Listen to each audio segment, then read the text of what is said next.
Picture this. It's the summer of 1970, scorching hot in Odessa, Texas.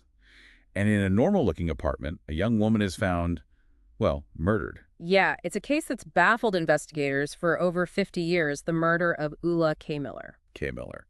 And we've got a ton of audio from a true crime podcast all about her case. So today we're taking a deep dive into the mystery surrounding Kay Miller. It's a case packed with twists and turns. Yeah, and what's really interesting is how everyday things like a box of chicken or a note on the door become super important to the investigation. It's kind of wild how the smallest things can be so significant when you're piecing together, a puzzle like this. Totally. Okay, so Kay was 26 years old, worked as a go-go dancer, and she was found dead in her apartment on July 16th, 1970. The scene. Hmm. Pretty gruesome. Yeah, her body had started to decompose and there were signs of a struggle. Plus, there was this weird note on the floor just inside the door. Well, what did the note say? It said, "Just come on in. I'm in bed and might not hear you." Signed with a simple K. But here's the thing. On the back of the note, there was a name and address, Dawn Burnett, with the words, "Write me soon," added. So right away, investigators have a potential lead, but we'll see. It's never that simple, right? It almost feels like she knew whoever was coming in. Yeah. Like trying to make them feel at ease with the note. But before we jump into Dawn, let's try to get a timeline of Kay's last days. Okay, yeah. The apartment manager, she said she saw Kay on July 12th when Kay came to pay rent. The next day, the manager went in briefly to let an exterminator in and thought she saw Kay sleeping in bed. But looking back, investigators now believe the manager probably saw Kay's body, meaning she was likely already dead. Oh, wow. And then there's a neighbor who says he saw a man with 2 boxes of Church's chicken at Kay's place on the 13th, but his story doesn't line up with what the manager and the exterminator said. It seems like he might have gotten the day wrong. Okay, so about that chicken. The police found out Kay actually bought the chicken herself on the 12th. But the fingerprint on the box? It wasn't hers. It's weird how that chicken keeps coming up. It's almost taunting the investigation. It really does show how something small, like a detail, can be super important in a case like this. And to make things even more complicated, Kay's life wasn't, how do I say this straightforward? She worked as a go-go dancer at the Tempo Club, and there were rumors about her being involved in sex work. Well, it all just added a layer of complexity to everything. Yeah, for sure. It definitely brought a lot more potential suspects into the mix. One of the early leads the police looked at was a guy named Lonnie. 2 people actually called the police about him. One said he was trying to borrow a knife the Saturday before Kay was found. And the other one claimed that Kay's friend Brenda was too afraid to tell the police what she knew, but that Kay owed Lonnie a lot of money, like $250. Wow, 2 separate people pointing to Lonnie. That's gotta mean something, right? Makes you think there might be something to those claims, even if Brenda was hesitant to come forward. But when they questioned Lonnie, he insisted that he only ever played pool and drank with Kay. Nothing more. And to add to the confusion, he even passed a polygraph test. So at that point, it seemed like Lonnie was in the clear. This case really shows you how much you can't just rely on polygraph tests. I mean, we know now they're not always accurate, right? Exactly. But while they were investigating Lonnie, another strange thing popped up. A wallet found in an attic in Kermit, Texas. Kermit? Yeah, the guy who lived there found Kay's wallet while he was up in the attic. Hold on, Kermit's like 30 minutes from Odessa. How did her wallet end up miles away in an attic? Was it planted there or something? Or is there a simpler explanation? So it turns out the guy who lived there before, he had dated Kay. He told the police she had left her wallet in his car, and he stashed it in the attic to keep it from his wife. Oh, so Kay had actually replaced her driver's license after losing that wallet. Talk about a wild goose chase for the investigators. It's crazy, right? This super important piece of evidence ends up being a total dead end. It just shows how carefully you have to look at every lead, even the ones that seem unlikely. Speaking of leads, remember Don, the guy whose name was on that note in Kay's apartment? Oh yeah, Don. Whatever happened with him? Well, tracking him down wasn't easy, but they finally found him. He told the police that he'd met Kay at the Tempo Club a few months before, but had moved away. He came back to Odessa on July 14th. That's the day after they think Kay was killed. He went to her apartment and found it locked. He saw the note on the door and just added his own contact info to the back before slipping it under the door.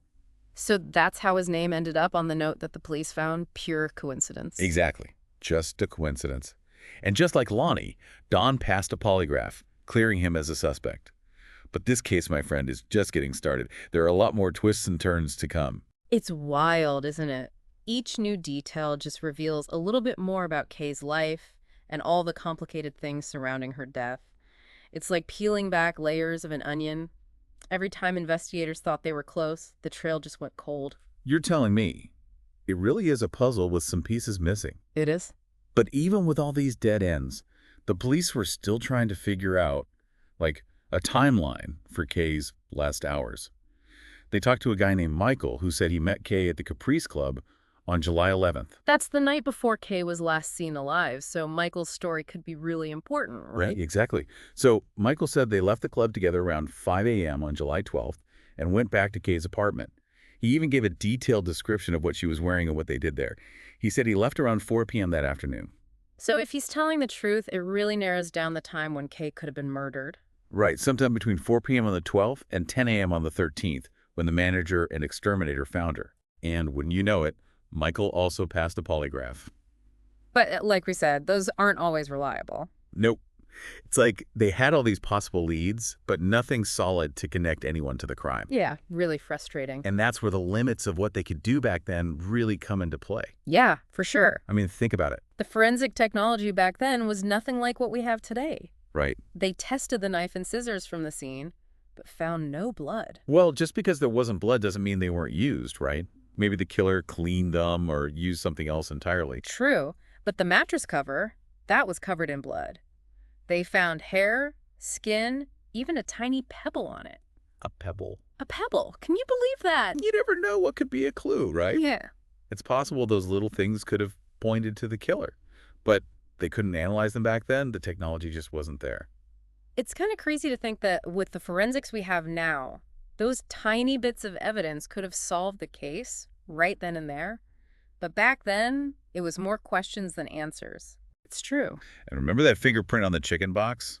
Still no match in the database. It's like the killer vanished into thin air, leaving these like little breadcrumbs, but none of them lead anywhere for sure. Totally. And Kay's case wasn't the only one like this. Around that time, there were a bunch of unsolved murders of women in and around Odessa. Kay was one of 6 women murdered between 1968 and 1971. 6 women, all unsolved. Yeah, it was a scary time. I bet. Some found in their homes, others dumped in remote areas, right? Exactly. Detective Gonzalez, the one working on Kay's cold case now, she doesn't think Kay's murder is connected to the others.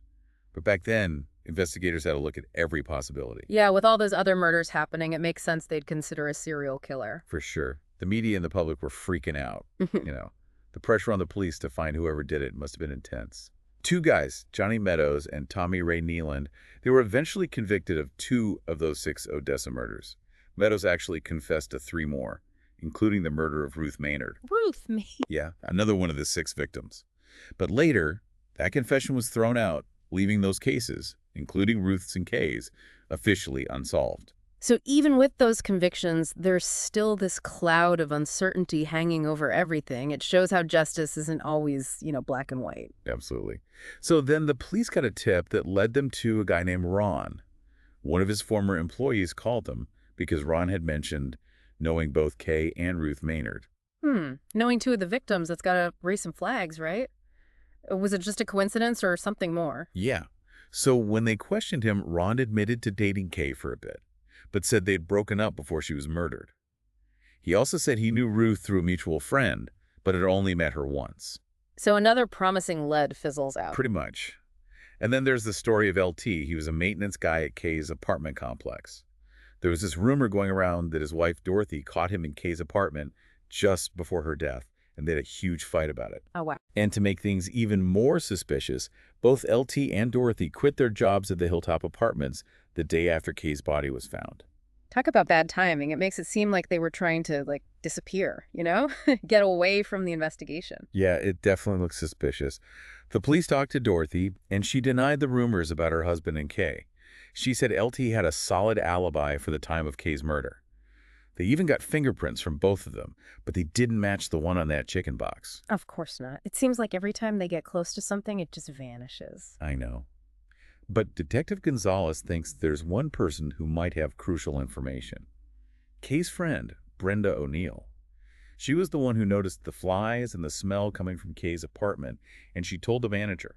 Given how close they were, it makes sense that Brenda might know things about Kay's life, her relationships, maybe even if she was in danger, things the police would want to know, right? Exactly. But here's the thing. There's no official statement from Brenda on record. Detective Gonzalez talked to Brenda's ex-husband, and he says Brenda gave a statement at the police station, but only verbally. There's no written record of it. It's possible a written statement was taken and got lost over time. Or maybe they never took a formal statement from her at all. Wow, that's a pretty big hole in the investigation, isn't it? It leaves so many questions about what Brenda knew and what she might have told the police. Makes you wonder, doesn't it? What Brenda might have known. I mean, they were friends. She was the one who found her. You'd think she would have been a key part of the investigation. Absolutely, and that's why Detective Gonzalez is really hoping that maybe, with all this time that's passed, Brenda might be more willing to talk now, share what she remembers. Even little things. That's the thing with cold cases, they're never really closed, are they? There's always that possibility, that hope that justice can still be served. Detective Gonzalez seems pretty determined to see this through. Not just for Kay, but for all the investigators who worked on it all those years ago. She's even hoping that new technology might help. Yeah, like DNA analysis, fingerprint technology, all that so much better now than it was back in the 70s. Imagine what they could find if they looked at the evidence again with today's tools. It's pretty amazing. Yeah. And get this, while she was going through the old case files, Detective Gonzalez actually found a new piece of evidence. Wow, really? Yeah, she's keeping it quiet for now, but she says it's given her hope that there might be some new leads to follow. That's incredible. After all these years, there's still movement on the case. Shows how dedicated she is, refusing to let it be forgotten. It really does. It's a reminder that every victim deserves justice no matter how long it takes. Kay's story really shows us that even in the most ordinary places there can be darkness. And it highlights how limited those old investigation techniques were, and how important it is to keep looking for new ways to find the truth. It's fascinating, isn't it? What stands out to you about this case? What do you think about all those suspects, all the unanswered questions? It's definitely a head-scratcher.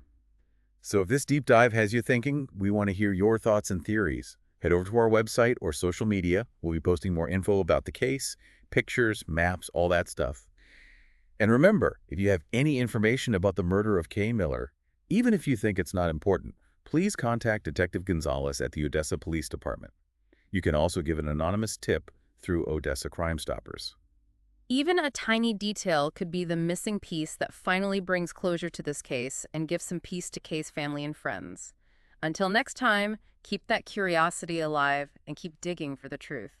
You never know what mysteries you might solve.